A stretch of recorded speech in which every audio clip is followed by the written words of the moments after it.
Reka dukomeze episode ya kabiri. Episode ya kabiri, uyu munsi dufite umwihariko mu nkuru yacu. Inkuru twasoje ku myaka 7. Tubizeza ko tuzasoreza kuri episode twapanze episode nyinshi. Gusoza byo ntabwo ari vuba, ariko uyu munsi reka twirebere kuri episode tuzanye. Episode ya kabiri. Episode twabasezeranyije ko tuzatangira vuba ahangaha, kuko bikaba ari byo tugiye gushyira mu bikorwa. Ntawamenya dutangiranye nawe mu nkuru ye yivugira ko byose abyibuka.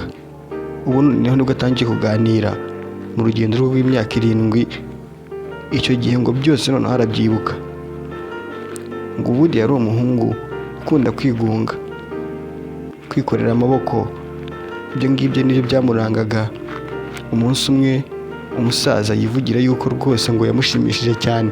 Ngo barahuye, yari ari iwabo yicaye ku kabaraza, hanyuma uwo musaza araza aramusuhuza. Bwa mbere mu mateka ye ngo nibwo abonye umuntu amwitayeho bwa mbere, aramusuhuza amuha amaboko araseka. Wa musaza agiye kugendera amubaza ati witwa nde? Amazina nk'uko twabigarutseho haruguru ntabwo tuzigera tuyatangaza kereka inkuru yarangiye. Gusa twifashishije izina Ntawamenya. Ntawamenya yahise asubiza izina rye nk'uko bari barimubajije, ariko uwo musaza aramwitegereza arigendera. Ku munsi wakurikiyeho Ntawamenya yarishimye cyane, yongera kwibutsa papa we ko akumbuye wa mushyitsi wajya gukunda kuza kumusura.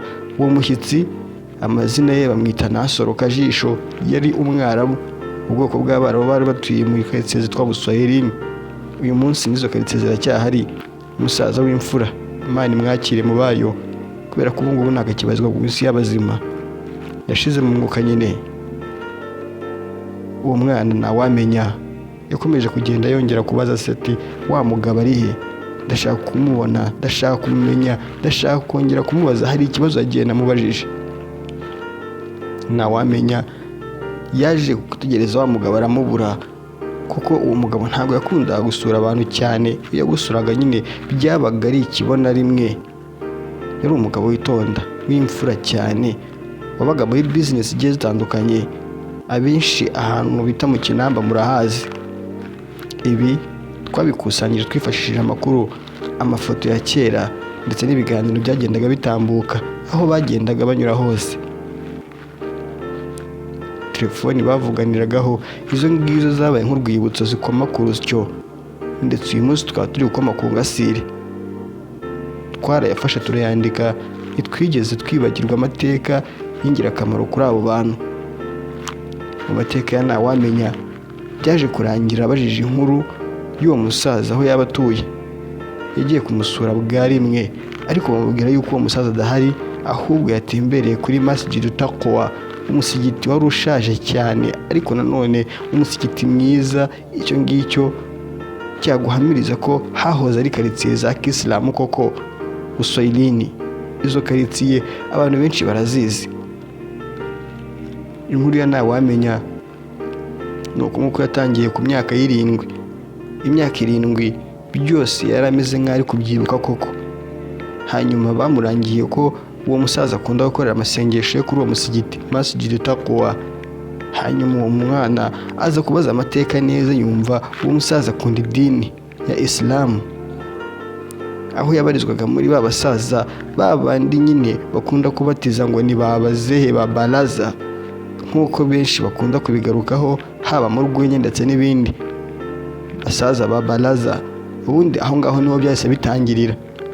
Karitsiye Buswahilini itangizwa n'abasaza 3, 4 cyangwa se 5 nk'uko bibazwa babandi bari bahari icyo gihe.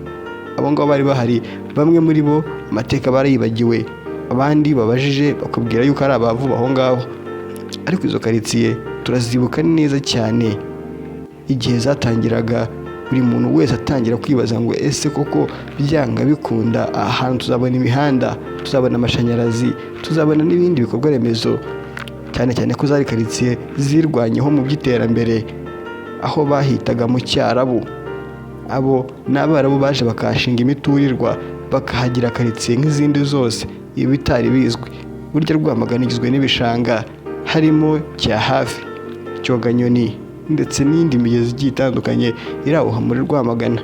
Nicyo cyaharangaga ibishanga byinshi bigiye bitandukanye. Andika muri Google Rwamagana District. Inkuru yakozwe na Muhazi News banditse yuko ngo hahoze ari Rwamagana hari ibishanga ndetse hari amashyamba n'ibindi bikorwa remezo byinshi byari bitandukanye. Muri make cyari icyanya kimeze nk'icy'ubuhinzi. Icyo gihe rero Abarabu baturukaga muri Oman nibo baje bagatangira kwirwanaho bahari mu mujyi, na n'uyu munsi hakaba hitwa Buswahilini. Ayo ni amateka turi kuvana mu nkuru ya ntawamenya. Ese ibyo byatangiye gute? Ese bizasoza gute? Inkuru yacu uyu munsi reka tuyitangirire ahangaha. Ntawamenya. Dore nguwo waratambutse, dore nguwo waragiye, dore nguwo abaturanyi bose ndetse inshuti n'abavandimwe bari batangiye kwibaza ku mwana ntawamenya. Ibi ngibi byose yarayibonaga, nyamara akabereka ko atabizi. Gusa igihe cyarisunitse tugeze mu myaka 8. Mu myaka 8 yatangiye gushakisha ubumenyi nk'abandi bana bose, aho yigaga mu ishuri rya Qur'an. Ishuri ryari rifite umwihariko waryo ry'uko ryigiraga mu rugo rw'umuntu. Muri urwo rugo hari gusomeramo abana abenshi biganjemo Abarabu. Tugiye kurondora amavuta yabo yarabagaragaraga cyane mu maso. Ni Umwarabu nyine, uramureba ukabona ko hari ikintu afite muri we, haba iby'ubuhanzi, ubugeni n'ibindi byinshi. Babyirutse batwereka ko bazi. Abarabu burya ni Abarabu bazi byinshi nyine, baraje batangira guhanga aho ngaho. Gusa nanjye ntari ntangiye urugendo rw'ubuzima rwo gushaka ubumenyi cyangwa se gushaka ubushakashatsi kuri uwo musore ntawamenya. Urwo rugendo narutangiye, n'uyu munsi turacyari kumwe n'iyo nkuru izagenda igana ku ma episode menshi agiye atandukanye. Ariko ntawamenya, reka twikomereze urugendo rw'ubumenyi. Ubumenyi bwe bushingiye ku kwiga idini ya Islam. Ntawamenya byatangira muri Kakajuzu abenshi bakunze kwita Qaidatun Uraniya. Bamubaza ubumenyi abafite ku dini yazanye ku gatabo. Yabasomeye amasomo y'imfashanyigisho arimo atangira ndetse abasomera n'ayaheruka. Agafata mu ntoki arababwira ati burya iki nicyo gitabo mujya mwumva bita Qur'an. Ati ni Qaidatun Uraniya. Ati ni ikayi y'urumuri nyine. Iyi ni ikayi ishobora kukwigisha gusoma Qur'an, kandi nanone ikaba yakugeza ku ntego yo gusoma Qur'an mu mutwe ndetse n'ahandi. Muri no nkuru ya ntawamenya, reka dufata akanya twamamazemo. Qaidatun Uraniya ni igitabo benshi bakunda kwifashisha biga inyuguti ndetse no gusoma amagambo uyaterateranya muri Qur'an. None Qaidatun Uraniya uyu munsi hari abantu bazicuruza. Qaidatun Uraniya uyishaka twandikire kuri 0792180221 cyangwa 0722428524. Qaidatun Uraniya yagufasha mu mfashanyigisho zose zerekeye Icyarabu, kandi ukanamenya gusoma Qur'an ndetse ukabimenya neza rwose.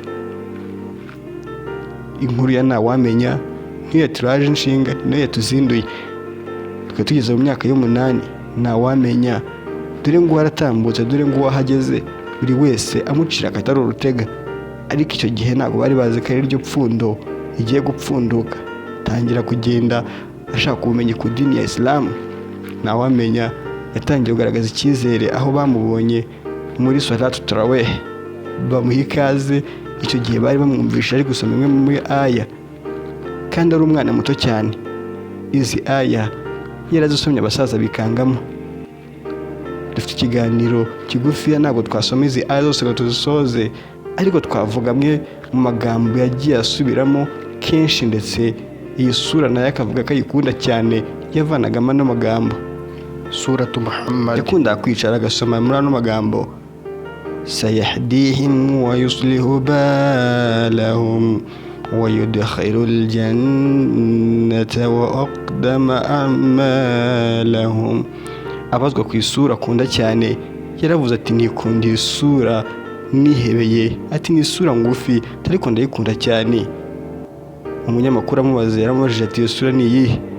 Icyo kiganiro yakoze kuri cana imwe, umunsi kizasohoka kizasharingwa buri muntu wese wakurikiye ino nkuru ntawamenya. Ariko iyo sura yavuze yuko akunda cyane ni isura ngufi, ntabwo ari ndende sina ngufi cyane, iri muri Qur'ani ntagatifu, suratu Az-Zilzala. Tumubwira ati dusomere amarangamutima nk'uko nguko nyine ngiye kuyisoma. إذا زلزلت الأرض زلزالها وأخرجت الأرض أثقالها وقال الإنسان ما لها يومئذ يصدر الناس أشتاتا ليروا أعمالهم فمن يعمل مثقال ذرة خيرا يره ومن يعمل مثقال ذرة شرا يره. Asoma aya magambo ntawamenya. Yakunze kwifata amavideo menshi avuga yuko rwose ibijyanye no kuba yarya indimi kukuri ibi ngibi rwose atabikozwa, ati avuga amateka nk'uko ari, kandi abenshi hari abamushidikanyaho ati ibi byose yabiterwa n'iki kubivuga, ndetse akaba nibuka neza kuko hari abantu bajyaga bamutwerera ko arwaye trauma ndetse n'izindi ndwara nyinshi, amicrophobia n'izindi ndwara bavuga ko yaterwaga no kuba yarazivanye mu bubwo bwigunge. Tubibutse mu myaka 7 yakundaga kwigunga yikorera amaboko ndetse anicara ahantu ha wenyine, ari nabwo yaje guhura na wa musaza twababwiye haruguru. Twigereye hahandi rero atangiye gushaka ubumenyi, avuga yuko rwose hari icyizere yibonamo kandi hari n'ibintu byinshi yatangiye kuvumbura kuri we, aho yatangiye kugenda agaragaza ko afite ubwenge buhahano, bwa bwenge nyine abana bivanira impande zose.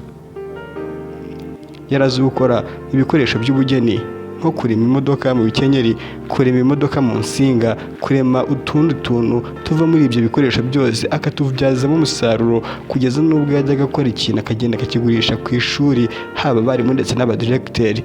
Ntawamenya, burya yakuze ari ntawamenya koko. Ku myaka y'8 nabwo ntabwo yatangiye kumva yuko ari wenyine, ahubwo yatangiye gukoresha imbuga nkoranyambaga, abikora nk'abigize umwuga kandi atabizi. Yafunguye urubuga rwa Facebook nk'uko twabigarutseho muri episode ya mbere. Utarebye episode ya mbere yakwandika muri YouTube channel ye akandikamo ngo ntawamenya series, akandikamo 002 cyangwa se akandika rimwe, akabona ama episode tumajije gushyiraho, haba iyi ngiyi ndetse n'iyo twashyizeho na mbere yaho. Ntawamenya rero inkuru y'uyu munsi, reka tubasezeranye yuko tutari bwayisoze tubabwiye ntawamenya amateka ye kugera ku myaka 9. Ubutaha tuzakomereza kuri episode ya 3 tubabwira ku mateka ye kuva ku myaka 9 kugera ku 10. Ku myaka 9 rero niho tunageze. Ku myaka 9 yaratangiye kwigaragaza nyine icyazi, agishyira ahagaragara, abasaza bamwiyumvamo, abakecuru nuko, abandi bose bari baramuteye umugongo barongera baramugarukira, babona ko bya bindi bitari ubwenge buke, hatarimo n'ibindi bibazo bindi, kandi rwose umwana batangira kumubwira yuko ibyo byose abikora kubera ubwenge Imana yamwihereye karemano. Ubwenge buhahano babutangiye kumubyarira umusaruro, aho yafunguye urwo rubuga yavuga ati ngiyewe nkora nk'umwuga, akazi kanjye ibi byose iyo mubibona mbikora kinyamwuga. Ariko icyo cyari icyizere yihaga kuko yari afite abamukurikira batarenze 200. Gusa ntiyagize acika intege kubera ko yatangiye gufungura urundi rubuga noneho rwa Facebook rumeze neza, rufunguye ku myirondoro ye, aho yatangiye yita ntawamenya nyine, nk'uko twavuze ko izina rye tuzarivuga ku musozi w'izi episode zose zagenda ziha ururerekane kugeza irangiye.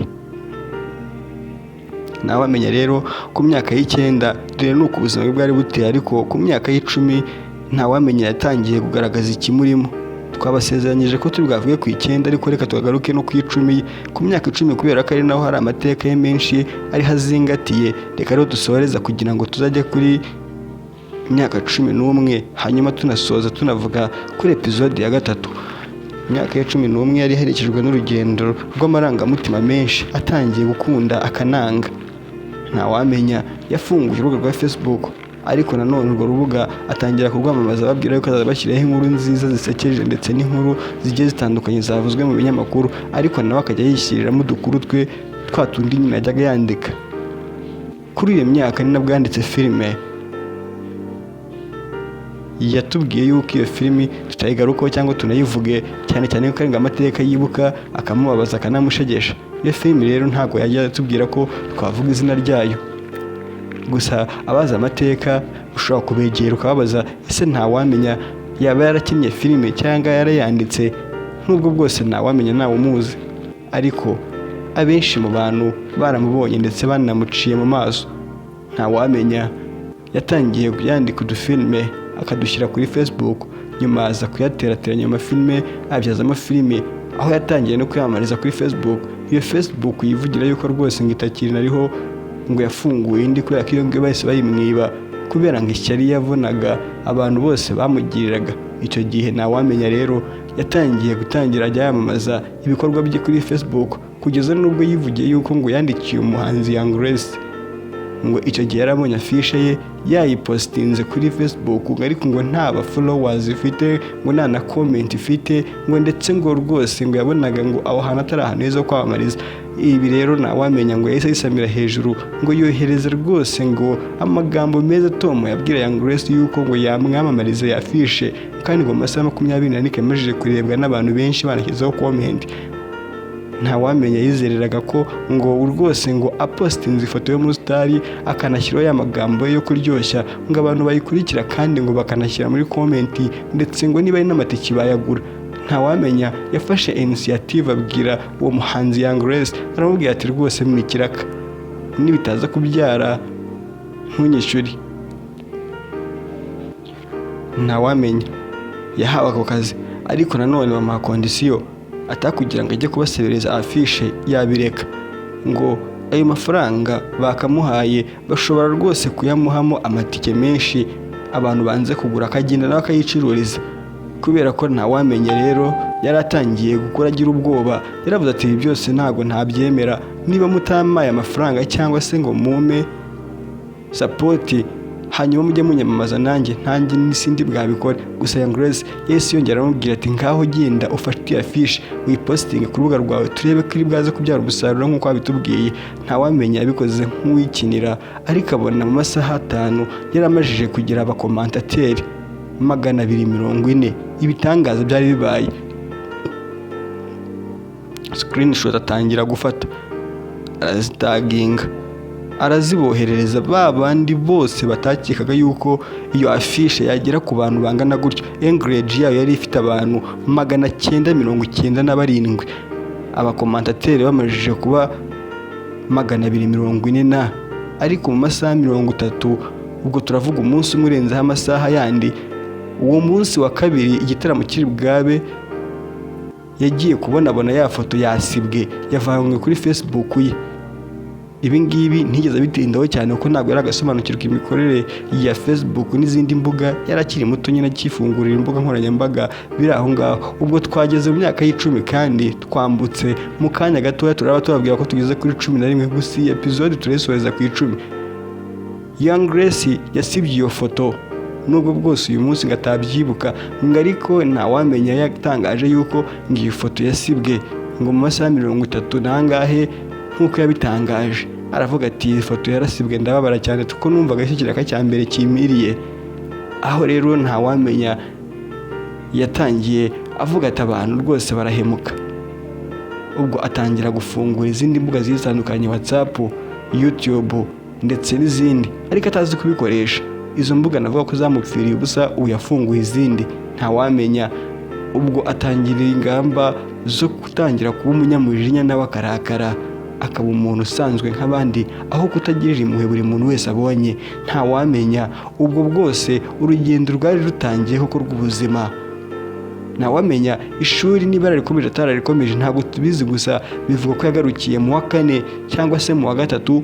Abandi bakavuga ko atanize, ariko abandi bakavuga ko yayize igihe yari yaretse ishuri amajije kwikusanya neza, akaba yarize yigira kuri murandasi n'izindi mbuga zigiye zitandukanye. Wavuga amateka ya Ntawamenya rero ku myaka y'10 yaba ari menshi, ariko nanone tubasezeranye kuri episode ya 3 ku myaka y'11 niho yatangiye kugaragariza noneho ko ari Ntawamenya ufite amateka n'ibigwi bitangaje. Umwana uzabaho igihe kirekire. Akivuka izuba ryararashe. Iryo zuba ryarasiye iburasirazuba. Mu gitondo gifite umuseke ukeye cyane, abaturanyi bateruye umwana. Buri muntu wese yari arimo kwibaza ikitumye uwo mwana avuka muri icyo gihe. Iyo saha bivuga ko ari mu gisibo cy'ukwezi kwa Ramadhan. Ntawamenya. Ngaho duhurire muri comment utubwire niba mushaka ko iyi nkuru ikomeza. Gusa iyi nkuru tubahishiye byinshi muri episode ya 11 kuko niho urugendo rwose rutangirira.